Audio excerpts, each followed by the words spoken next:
Hey, welcome back. I'm Giga and this is the Life in Lockdown Challenge. And today is day 6. So if you haven't watched the previous episodes, go do it now and subscribe so you don't miss out on the future ones. But let's get started. Today's theme is fun. And basically this theme could include all of the previous ones because I love reading and watching TV and cooking. But I've done all of those things already, so I decided to go with video games and paint this cute girl that has been stuck in the house playing PlayStation for a little too long. And it's getting to her. But you'll understand what I'm saying a little further in the video. Video games. I honestly don't really play that many video games nowadays for mainly 2 reasons. Back when the world was my oyster, which, by the way, what the hell does this expression mean? Like, did people have oysters back then and they just could do whatever they want with them? I'm so confused. But either way, back when the world was my playground, I didn't really play video games because I would always be moving around and there's a lot more interesting things to do. And now that I'm locked in the house, I don't because I have a Mac computer, so my game choices are somewhat limited.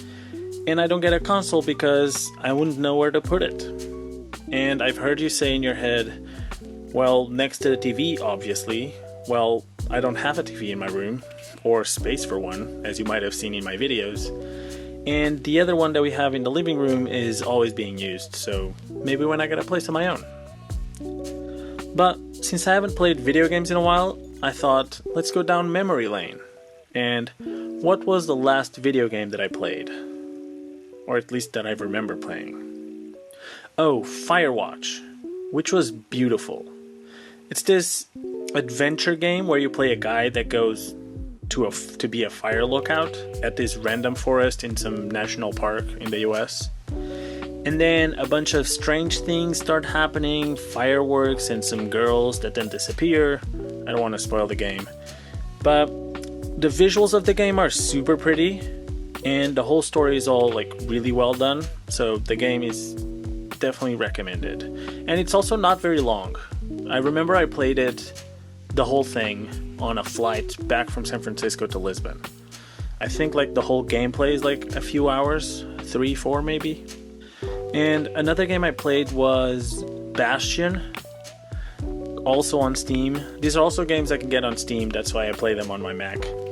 But I don't remember much about this game, other than the soundtrack was beautiful. So maybe check out the soundtrack of Bastion and play Firewatch. But another thing is, more often than I think it's normal, I think about language, and I'll say why this ties up to video games in a second.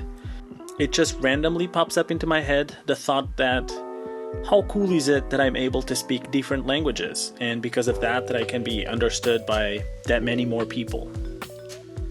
And then another thought came, and this is where it ties back into the video games, which is, I guess you can get your point across in different ways. Because I remember back in the 90s when I was a kid and I didn't know a word of any other language other than Portuguese, you would just get games, like for example the one that popped into my head was Pokemon, and I played it from beginning to end, doing everything without knowing what the hell was happening.